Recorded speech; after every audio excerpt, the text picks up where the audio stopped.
Okay, we're back with Eastern Training Center Littleton Adult Brazilian Jiu-Jitsu Advanced Curriculum Unit 17. I'm Professor Nick, this is Coach Brian. We've got the new flow for this unit, and we have one review technique, and we have one new technique. So let's get started. The flow starts with just a 50-50 grip setup, so I'm in his lapel and behind his tricep. I'm going to pull guard here, so I'm going to step in his hip on this side. I would just like to mention here that there is some threat with this side guard pull of him letting go of my sleeve and just passing my leg in front of his hips. So as I go down, he just goes right to side control. So we need to be aware of that. So I step right away and I put tension into his hip, and then I sit to this hip and I get wide and then swing into the daily. All right, so now I make my hip, my hook and my grip, and I get up high into the weave. And I'm still posted on his leg here, I'm not behind him. Now I'm going to pull his leg towards me, and I'm going to straighten this leg so that my foot makes pressure into his hip so that he steps back. And now I switch to this grip. This leg comes over, I reach up to his belt, pull him into the back mount, and now I have this set up. So, as always, I make this grip right away, and he's going to defend on this hand. You've seen this before. I pull it loose, I go double straights, feed to here. Now I'm in the straight jacket. Press down, catch, look over the hip, feed this back. Now I put my hand, my fingers behind his neck, my chin on my wrist, pull into the shoulder, he taps. Now we're also going to finish the triangle from here as well. So this arm comes over, I expose his wrist to my wrist, and I come to this, I pull his forearm to my chest. Now I push him away and bring this over his shoulder, and I just rotate to the other side. I close this initial triangle, and then I hand assist with my foot behind his back and finish.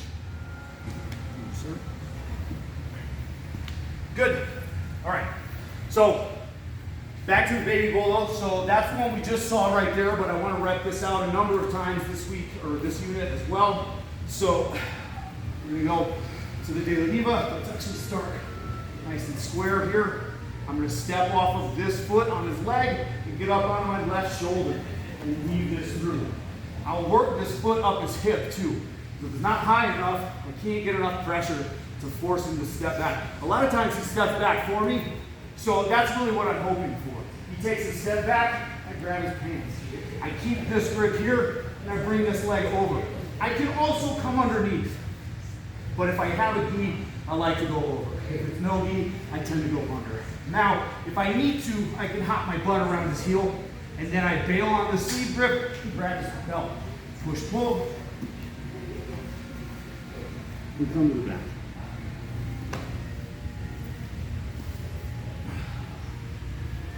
And the other one, right, okay, this one is new. This is a whole series, but this is the basic setup. We'll work through these in the units to come, but first we'll just do the setup. So, in this case, I'm going to be in this shallow lasso setup. I like to go here, you know, messing around with this. A lot of times too, you have this foot on the shoulder, he'll weave inside and shed it. So we'll have him shed this 3 times, 2, 3, then he'll shed it over the top 3 times. So go over the top. So break it down from the outside. Right, 2, 3, and then I'll switch my grip. And I am making tension here in the shoulder, but what I'm focused on is pulling this wrist over my hip. So I fire my leg up behind his armpit and bring him back down. And come to this clamshell setup, right? Where I have my leg over his head, and this grip is under my arm. And this gives us options down the road, but it also is a simple way to finish the omoplata. So now, this arm is well trapped in my ribs. I just come to the regular omoplata. I'm gonna, in this case, pull his lapel out and make this grip with my knuckles away from me, and then tuck my elbow. Now, I come to this omoplata and finish. Good. Yes, sir. That's it. Thanks, guys.